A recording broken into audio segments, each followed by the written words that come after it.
Assalamualaikum warahmatullahi wabarakatuh. Kembali lagi bersama Nining di podcast Diskominfo Kabupaten Kuburaya.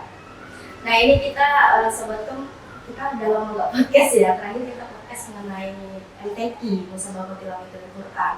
Nah sekarang kita podcast bersama Pak Heri Purwoko, ya Kepala Badan Penanggulangan Bencana Daerah Kabupaten Kuburaya. Ini Pak, gimana nih Pak kabarnya? Alhamdulillah sehat. Sehat ya? Harus sehat. Harus sehat. Harus sehat. Pokoknya kalau nggak sehat nggak bisa di sini. Nggak bisa di BPBD. Karena BPBD selalu sigap ya Pak ya. Siap. Pokoknya apapun 24 jam ready. Anak, istri sehat. Alhamdulillah sehat. Istri sehat, anak sehat. Doain ya semua. Amin. Kita sehat. Pak mau tanya, sebelum di BPBD ini Bapak di mana nih? Ya, saya di BPBD ini mulai tanggal 28 Desember tahun 2023. Jadi udah setahun lebih. Sebelumnya saya di Dinas Dukcapil, Dinas Kependudukan dan Pencatatan Sipil Kabupaten Kuburaya. Terus pindah diamanahkan di BPBD. Ya. Gimana Pak? Ya. Rasanya? Ya, ini barang baru ya, barang baru di BPBD dengan tuksi yang berbeda dengan Dukcapil. Tapi ini nambah tantangan karena sudah dapat amanah, ya kita harus menjalankan amanah tersebut. Ya. Tapi kan kurang lebih sama ya, Pak. Maksudnya kalau berkaitan langsung dengan masyarakat. Ya. Terus kerjanya juga kalau di Dukcapil saya lihat sangat intens. Terus waktunya juga, nah jadi kalau masuk BPBD Pak Heri udah nggak ada. Yang nama kita selaku ASN di mana ditempatkan oleh pimpinan harus siap. Ya, yang penting kita tahu dulu nih tuksi kita masing-masing, tuksi di BPBD bagaimana, tuksi di Dukcapil bagaimana, sehingga kita dapat mengerjakan yang oleh pimpinan itu sesuai dengan tuksi kita. Iya betul banget. Pokoknya harus ready, harus iya siap, ASN ya guys ya. Nah terus ini mau tanya nih Pak terkait BPBD Kabupaten Kuburaya. Ini kita mau ulik-ulik BPBD dulu ya. Ini di dalamnya bidangnya ini ada berapa, terus personil BPBD-nya ada berapa. Nah Pak boleh Pak kita jelaskan. Ya, BPBD Kabupaten Kuburaya ini kita ada 4 bidang. Bidang PK, bidang KL, bidang RL, dan bidang damkar. Nah, jadi di Kuburaya ini bidang damkar ada di BPBD. Untuk personilnya kita ada 50 pegawai, itu baik yang ASN maupun ASN. Nah, yang ASN-nya kita ada 16 ASN dan non ASN-nya ada 34. Jadi banyakkan non ASN di BPBD. Mudah-mudahan nanti di P3K alhamdulillah kita ada 20 ya, yang diterima menjadi P3K. Amin Pak Selvi. Amin ya. Amin. Semoga. Terus ini Pak terkait dengan personil di lapangan. Kira-kira sebenarnya cukup nggak sih Pak? Kalau mengenai ini saya lihat bencana di Kabupaten Kuburaya sangat banyak dan sangat lama juga. Contohnya banjir, kebakaran. Nah, gimana nih Pak? Kalau dari intensitas terkait personil cukup nggak sih menurut? Ya, kalau kita lihat dari Undang-Undang Nomor 24 Tahun 2007 itu berkaitan dengan penyelenggaraan bencana, penanggulangan bencana. Terus kita juga udah ada Perda Nomor 13 Tahun 2023. Ya, itu kan mengkategorikan bencana ya. Iya. Ada bencana alam, ada bencana non alam. Nah, bencana yang ada 21 jenis bencana misalnya di Indonesia. Nah, tapi kalau di Kuburaya yang bencana yang sering itu ya seperti banjir, karhutlah, bencana asap itu karhutlah, tanah longsor, angin puting beliung, pasang laut. Nah, yang harus kita antisipasi ini bencana itu di Kuburaya. Kalau berkaitan dengan personil, dengan jumlah personil 50 ini kan bukan semuanya tenaga yang penanggulangan bencana, kan ada dibagi dengan administrasinya ya. Iya. Jadi tidak semuanya turun ke lapangan. Tapi di BPBD Kuburaya agak beda. Pada saat bencana, semua pegawai di BPBD itu turun. Karena ada sampai bendaharanya turun, admin-adminnya itu turun. Iya benar, karena tadi itu kalau 50 kan dengan bencana, misalnya contoh nih ya, bencana asap karhutlah. Nah, bencana karhutlah itu bukan satu titik. Iya betul Pak. Bukan satu titik, ada beberapa titik. Dan itu terjadinya sekian hari, biasa sampai 5, 6, 7, sampai 10 hari. Iya. Nah, kalau kita hanya mengandalkan petugas yang lapangan, ya mereka punya kelelahan seperti sebagainya. Dan pada musim bencana seperti itu, kita udah tidak kenal namanya sip-sipan. Kalau yang keadaan normal kita ada sip-sipan, tapi kalau bencana semuanya turun. Tinggal kita membagi rebu ini kapan turunnya. Nah, kalau udah banyak titik, terpaksa kawan-kawan dari sekretariat juga turun. Kalau kabit eselon 3 udahlah, itu udah wajib hukumnya turun. Tapi kalau kayak di sekretariat, selama dia tidak berkaitan, tidak sibuk dengan administrasinya, dalam segi pegawaian maupun urusan keuangan, dia turun. Ya, nggak boleh dah turun. Gitu. Jadi dia tahu bencana sebenarnya. Tapi kalau yang petugas benar-benar petugasnya ya, dia wajib. Nah, lagi pula gini, kalau cuma 50 memang kita nggak mampu ya sebenarnya. Tapi kan kita badan, yang BPBD badan itu mengkoordinir, nggak bisa dia kerja sendirian. Pasti kita akan mengajak instansi terkait ya, untuk sama-sama mengatasi, menanggulangi bencana tersebut, tergantung bencana apa. Iya. Ya pokoknya saling berkoordinasi dengan instansi vertikal. Nah kalau Pak, tapi saya kayaknya benar-benar berarti ini kalau tadi kan semuanya harus turun nih Pak, kalau memang bakal terjadi bencana seperti karhutlah ataupun banjir. Ini saya mau tanya, kalau sebagai bidang sekretariatan kan orang lapangan ya Pak, ini harus tahu juga nih gimana di lapangan.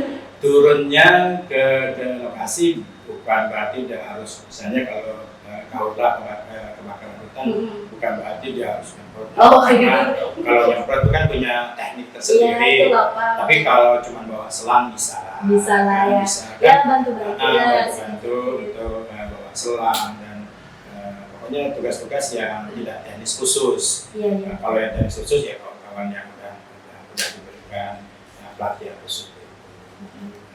Nanti istilahnya semua kawan-kawan di BPBD ya harus tahu lah dan pernah merasakan bagaimana bawa selang, bagaimana mencari titik air dan sebagainya, itu harus tahu.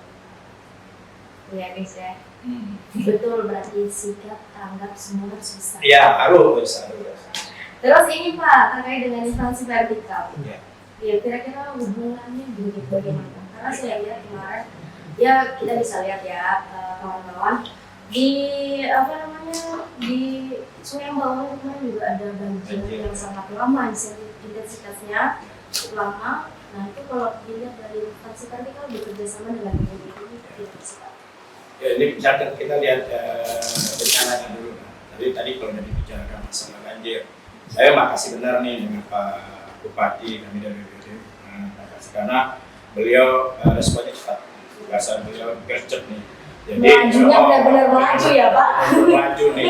Nah jadi kami dari BPBD sangat-sangat termotivasi sekali dengan gerak cepat Pak Bupati kita, karena beliau langsung mengundang beberapa instansi terkait yang berkaitan dengan bencana banjir, dari TNI seluruh unsur itu, ada dari angkatan daratnya dan macam-macamnya, ada dari angkatan lautnya, ada dari angkatan udaranya, beliau undang sendiri dari TNI, dari pihak kepolisian ada Polresnya, dari Brimobnya, dan macam-macam unsur yang ada itu diundang oleh beliau.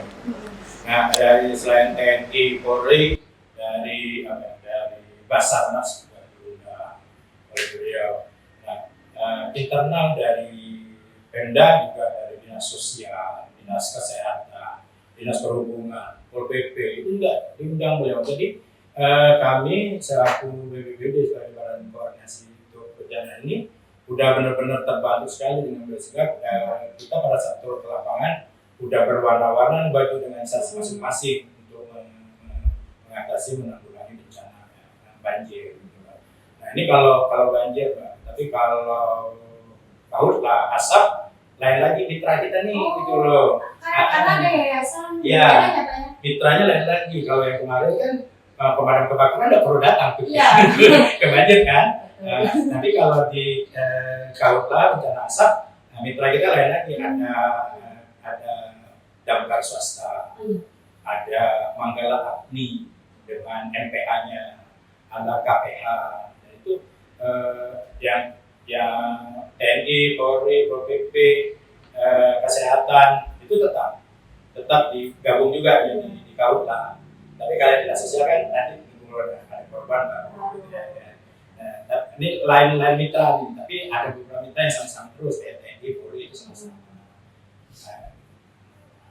Nah terus ini terkait dengan tadi kan kita udah ngomongin vertikal ya, betul-betul ini saya pun juga merasa kerja cepat dan kayak pokoknya harus ready ya Pak ya, karena Pak Bupati kan kebetulan pertama gercep, lincah, satu hari itu rencana kegiatannya udah sangat banyak sekali, apalagi BPBD ini. Nah terus ini Pak terkait dengan saya mau tanya, kalau di BPBD ini ada kayak pelatihan dasarnya nggak sih? Ada kawan-kawan di damkar misalnya satu ya, itu standar bagaimana cara melakukan pemadaman. Kalau damkar kan itu khususnya ke rumah dan perumahan itu lebih ada. Jadi tidak sembarangan nih kita ada api, ada rumah kebakar, tidak sembarangan siram. Ada caranya dan orang-orang ini harus dilatih bagaimana misalnya ada api rumah kebakar, bukan rumahnya itu yang kebakar itu yang siram duluan, tapi yang sekitar rumah itu. Misalnya ada rumah yang kebakar satu ini, yang di sekitar rumah ini harus didahulukan pemadamannya, baru supaya tidak merapat. Karena kalau langsung tembak ke rumah yang terbakar, yang lain bisa terbakar juga. Ya, seperti itu. Itu salah satu teknis cara melakukan dasar.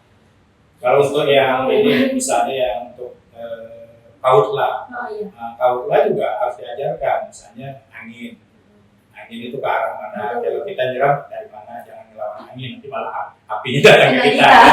Terus kalau tanah mineral, pemadamannya bagaimana, kalau tanah gambut, cara pemadamannya bagaimana, itu ada tekniknya. Tidak sembarang, ini kita lihat tanahnya tanah mineral, kita lakukan seperti pemadaman tanah gambut, salah. Kalau tanah mineral ya tidak seperti tanah gambut, kita mungkin kalau tanah mineral itu kan apinya lebih cepat tuh. Mungkin kita lakukan pemotongan. Tapi kalau gambut, selain kita membuat sekat-sekat pemotongan itu juga kita eksekusi sampai ke dasar bumi, supaya tidak hidup lagi dia. Beda dengan tanah mineral, ada macam-macam tekniknya. Ini kalau di sini Pak biasa mendatangkan dari mana Pak untuk pembicara? Ya kalau di BPBD kan induknya kan BNPB, Badan Nasional Penanggulangan Bencana di Daerah, itu tetap orientasinya ke sana. Juga ada BPBD provinsi, kan kita juga bersama dengan BPBD provinsi. Dan banyak, kayak ada beberapa orang yang dari BPBD Kabupaten Bogor ini sudah menjadi narasumber untuk level provinsi. Ada 2 orang kita tenaga, jadi kabupaten kota lain yang dari BPBD ingin mendapatkan sosialisasi tentang kebencanaan yang punya sertifikasinya salah satu staf BPBD Korea. Jadi mereka yang sosialisasi. Yang berbagi ilmu. Nah ini terkait dengan selama Bapak menjabat, kira-kira ada bencana alam yang menurut Bapak sangat besar dan ini kayaknya bakal lama dan susah nih, gimana nih? ya yang tadi itu 4 jenis itu, 4 jenis bencana seperti Kautla. Kautla itu kan ini Kuburaya itu 70% gambut, sedangkan gambut itu sangat rentan terhadap kaulah berdampak bencana asap. Iya. Tahun 2024 memang kita turun ya. Kita hanya 34 titik ya, dibandingkan sebelumnya itu ada 50 lebih titik. Tapi kita memang harus serius dengan kaum lain, harus serius karena kita punya bandara. Ya, kita punya bandara yang kita harus jamin penerbangannya tidak terganggu. Jadi kalau ada kabut asap, kita khawatir penerbangan di bandara Sumardi itu terganggu. Dan alhamdulillah tahun 2024 kemarin tidak terganggu, walaupun ada kaulah ada bencana asap di Kuburaya. Terus tahun 2024 juga anak-anak sekolah tidak ada libur akibat asap. Kalau tahun sebelumnya ada tuh, 2024 ada, artinya kita berusaha semaksimal mungkin untuk bencana kaulah ini tidak menimbulkan bencana asap yang berdampak dalam penerbangan pesawat atau liburan sekolah akibat asap. Itu yang besar. Kalau banjir, ya banjir yang paling sering ini kan di wilayah Bawang dan Kuala Lebih. Ini memang ada beberapa faktor sih. Misalnya di Bawang itu kan ada 2 sungai yang kanan kirinya itu. Ada sungai Ambawang, ada sungai Kapuas. Yang ini memberikan dampak banjir agak lama di sungai Ambawang itu. Dan ini juga akan menjadi atensi kita, benar-benar menjadi atensi karena di Ambawang itu ada jalan Trans Kalimantan yang bisa mengganggu transportasi di wilayah tersebut. Alhamdulillah, seperti saya sampaikan tadi, Pak Bupati cepat itu, dan kita udah di Ambawang itu kita dapat normalisasi sungai itu kan dari DPR pusat, dari Komisi 5 atas gawalan kerjanya Pak Bupati untuk berdampak. Karena salah satu penyebab dari lamanya banjir di Sungai Ambawang itu kan karena air mengalir di jalur Sungai Ambawang itu terhambat karena banyak berikutnya ya. Jadi itu perlu normalisasi, salah satu itu seperti itu. Berarti itu ya Mas ya bertahap lah Pak ya. Pemerintah Kabupaten Kuburaya juga tidak sepenuhnya untuk harus bisa mengerjakan itu tanpa ada dukungan-dukungan dari pusat. Jadi Sobat Kom dimanapun kalian berada, ini saya kemarin lihat terkait banjir Ambawang itu di sosial media sangat ramai. Ngomonginnya itu pemerintah Kabupaten Kuburaya. Wah, ini pemerintah Kabupaten Kuburaya juga tidak bisa jalan sendiri seperti yang Pak Heri bilang tadi. Dan kawan-kawan semuanya harus bersama-sama, yaitu tadi pokoknya bertahap pasti ada dilakukan solusi-solusi terbaik. Ya, karena solusinya ya itu tetap ya, setiap bencana itu kan ada tahapan tahapan peristiwa daruratnya sama paskanya. Kita BPBD Kabupaten Kuburaya sama Pemda juga di ininya di pranya juga kita sudah sering mengingatkan, disosialisasikan. Salah satunya tadi itu dengan normalisasi dan sebagainya. Kita bukan hanya yang dapat bantuan bukan hanya dari DPRD, juga dari BWS ya, Balai Wilayah Sungai juga melakukan, kita minta melakukan normalisasi dan sebagainya itu. Dari BNPB usaha juga bantuan-bantuan pada saat daruratnya itu. Dan pada saat pasca jalan di Sungai jalan Trans Kalimantan itu, Pak Bupati juga sudah menghubungi dan meminta berjadwal dengan provinsi itu untuk lebih memperhatikan dampak banjir jalan yang besar. Bahkan Pak Bupati saya langsung dengar sendiri, saya lihat sendiri Pak Bupati manggil dari balai jalan itu kan punya pusat ya. Iya betul. Pusat ya, cepat Pak Bupati itu minta bagaimana jalan ini segera. Jadi untuk masyarakat kami tetap bekerja, tetap berusaha semaksimal mungkin di bawah instruksi dari Pak Bupati bahwa ini hal ini benar dari pra bencana, pada saat darurat, pada saat pasca itu telah lakukan. Dan kebetulan kemarin juga pada saat bertemu dengan Pak Bupati berwawancara terkait dengan jalan setelah pasca banjir itu Pak, memang sudah ada Pak Bupati sudah berbicara dan sudah mengerti terkait dengan jalan yang rusak. Itu ya pokoknya Sobat Kom khususnya yang untuk sering melewati wilayah Trans Kalimantan itu sabar ya. nanti pasti ada dilakukan perbaikan, tenang aja. Oke, ini Pak, ini terkait, saya pengen tanya Pak, di BPBD Kabupaten Kuburaya apakah memiliki program unggulan? Nah, ini mungkin bisa diceritakan dengan program unggulan. Program unggulan di ketika kita tetap ada tadi di 3 tahapan itu ya, 3 tahapan itu di Ipra, darurat maupun di pasca. Untuk mengantisipasi itu kita banyak bukan banyak tapi ada unggulan-unggulan dari mitigasinya aja. Mitigasi kita punya damkar swasta yang kita bina. Yang Kuburaya ini kalau di tingkat nasional terkenal dengan 1000 red car ya, 1000 red car artinya 1000 relawan pemadam kebakaran. Ini kayak terbesar di Kuburaya, dan kita juga fasilitasi dengan memberikan BPJS untuk mereka, bekerja sama dengan dinas tenaga kerja Kuburaya dan provinsi. Agar kita dapat ratusan lebih, dan kita juga menjualkan eksistensi saja dengan kalau eksistensi kan kita bisa ya, dengan mengusulkan kembali dengan tender, dengan tukang juga dengan dinas tenaga kerja dan imigrasi. Itu terus di mitigasi juga kita ada yang untuk sekolah itu, untuk sekolah. Jadi kita melakukan pembinaan di sekolah untuk menghindari bencana di fasilitas sekolah. Terus ada yang di fasilitas agama juga, kemarin bekerjasama dengan kawan-kawan Muhammadiyah memberikan bagaimana cara memitigasi bencana untuk fasilitas ibadah. Terus untuk di desa ada Destana, desa tangguh bencana, ada di kecamatan itu kecamatan tangguh bencana. Jadi semua ini sudah kita angkat. Nah di dalam kedaruratan kita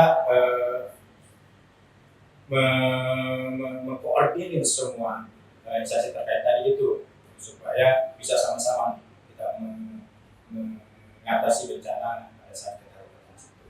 Dan pada saat pasca juga kita juga punya aplikasi untuk mengidentifikasi bencana dan dampak bencana.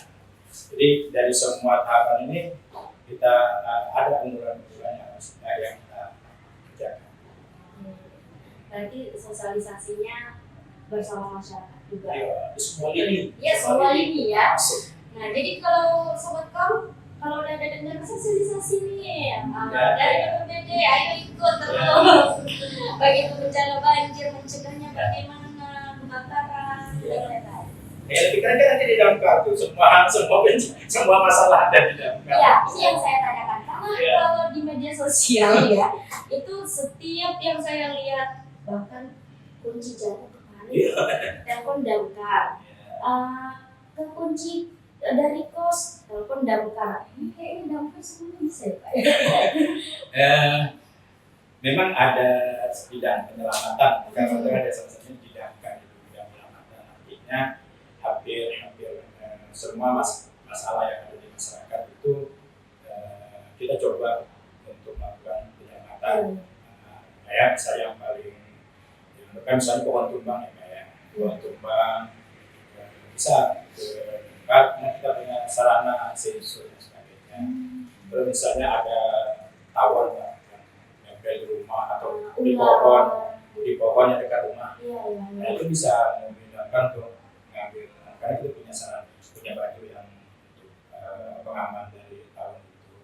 Ular yang masuk ke rumah atau yang main di sekitar rumah itu bisa.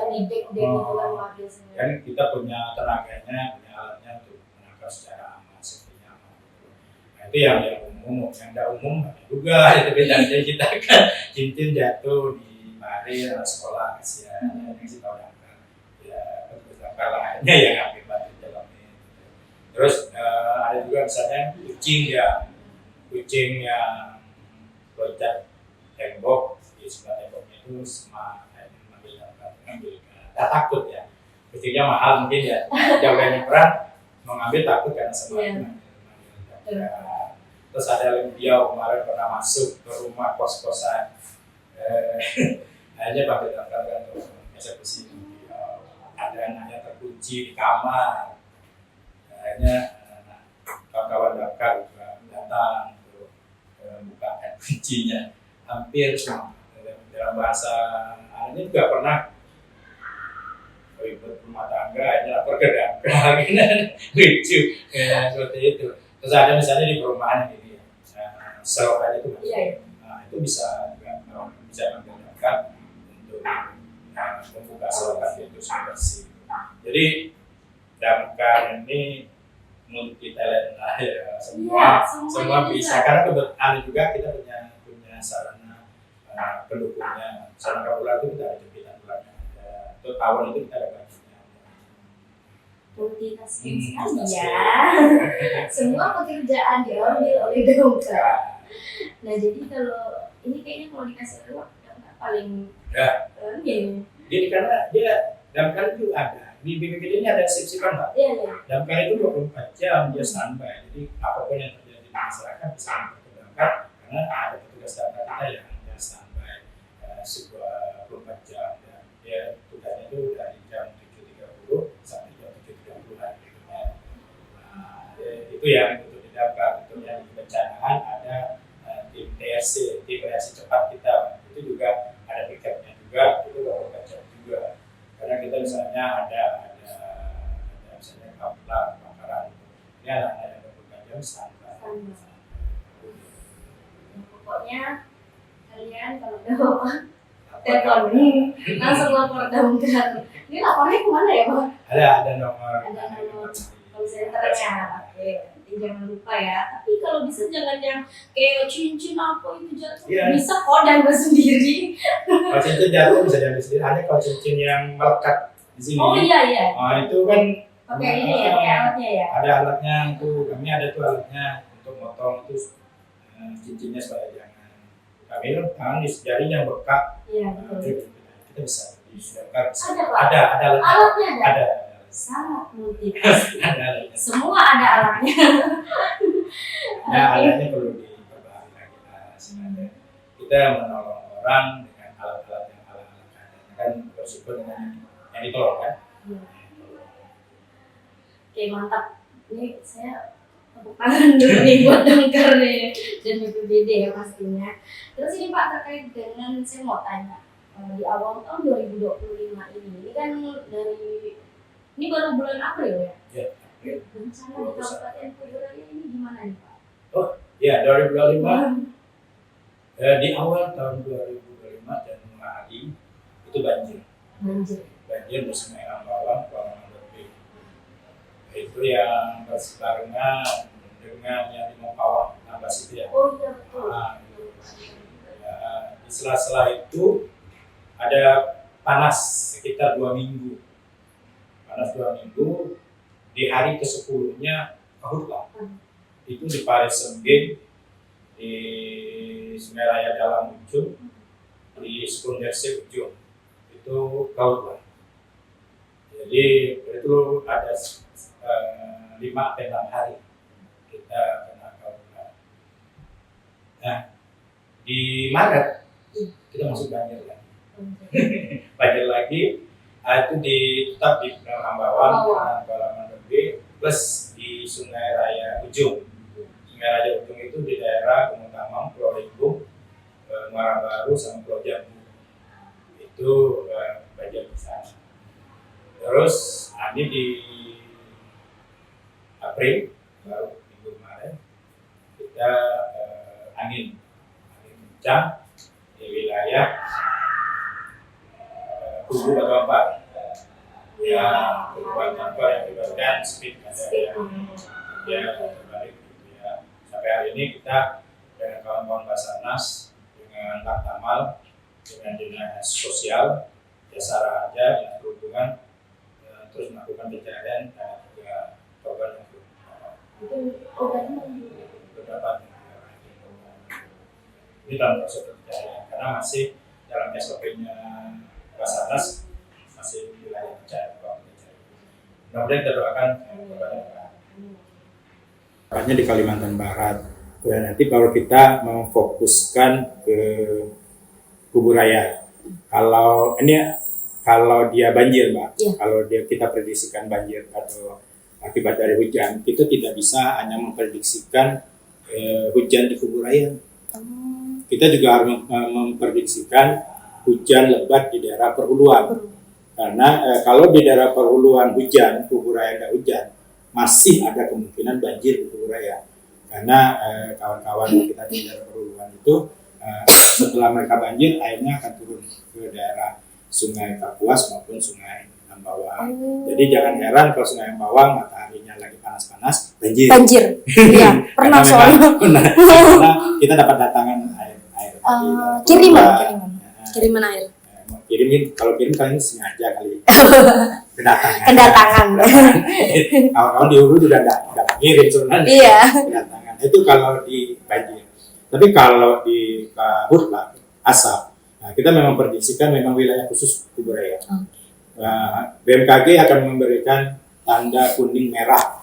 Kalau udah merahnya lebih dari 3 hari, nah kita udah antisipasi benar, Pak. Karena kalau merahnya di BMKG mengatakan wilayah Kubu Raya sudah merah sampai 3 hari berturut, itu titik api bakal timbul di hari-hari berikutnya. Nah, itu udah kita pasukan kita, personel kita udah sudah siap, udah mulai kita bersihkan mesin, selang, diperiksa semua, dan terus memonitor titik api hasil laporan dari BMKG. Nah, setelah dapat laporan dari BMKG, kan patroli kita turunkan tim patroli kita untuk mutar di wilayah yang rawan Karhutlah.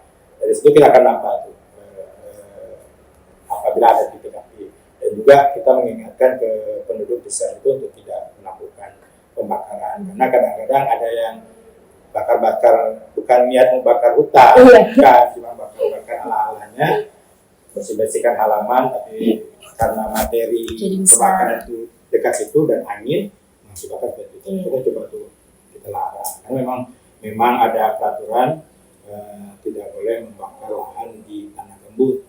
Kalau di tanah mineral boleh di bawah 2 hektar. Kita menerapkan itu, kita samalah dengan kawan-kawan PP mensosialisasikan peraturan itu. Oke. Ini Pak terkait dengan pembakaran hutan tadi ya Pak ya, atau Karhutlah tadi. Itu sebenarnya masyarakat pembakaran itu untuk pembukaan ladang atau bagaimana? Ya macam-macam jenis ya. Karena wilayah itu mungkin di wilayahnya bukan di wilayah BPBD ya, bukan di wilayah BPBD.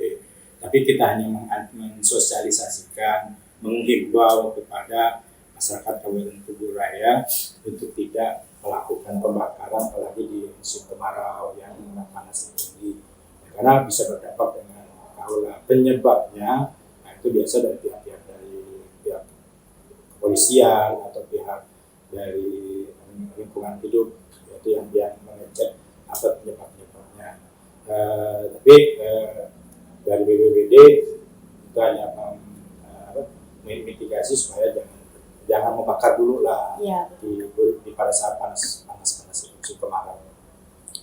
Takutnya nanti lalu kesambar. Karena kalau bakarnya dia nggak bakar. Iya. Tapi pada saat dia bakar sampah, angin ditinggal, angin datang, anginnya yang nggak kemana-mana.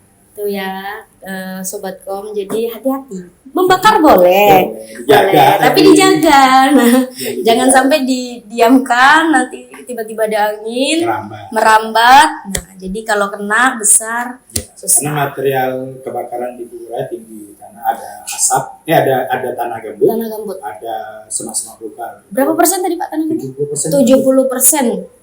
Sobat Kom di Kubu Raya tanah gambut. Jadi hati-hati buat kalian semua, apalagi yang rumah-rumahnya deket itu, itu harus hati-hati sekali. Terus ini Pak, mungkin Bapak ada kayak ucapan untuk Kabupaten Kubu Raya ini selama ini telah bekerja sama, membantu dan lain-lain gimana? Ya, untuk yang instansi terkait, baik yang internal Pemda maupun yang vertikal, kita tetap semangat dalam penanggulangan bencana. Kita awali dengan mitigasinya. Apabila bencana kita kembali bersama, saya ucapkan terima kasih dan kita terus selalu bekerja sama dalam penanggulangan bencana. Nah itu ya. Pak mungkin masyarakatnya ya. Untuk masyarakatnya nih Pak. Masyarakat ya, kalau di musim panas, musim kemarau, hindari pembakaran sehingga tidak merambat ke lahan-lahan yang terbakar nantinya. Kalau di musim kemarau, tolong jaga kebersihan sampah-sampahnya itu ya. Itu penting juga itu. Nanti kita terdampaknya ke banjir, atau kalau di wilayah yang sampah-sampah ini kayaknya genangan yang kenton makin tinggi. Ya betul. Itu yang membuat banjir.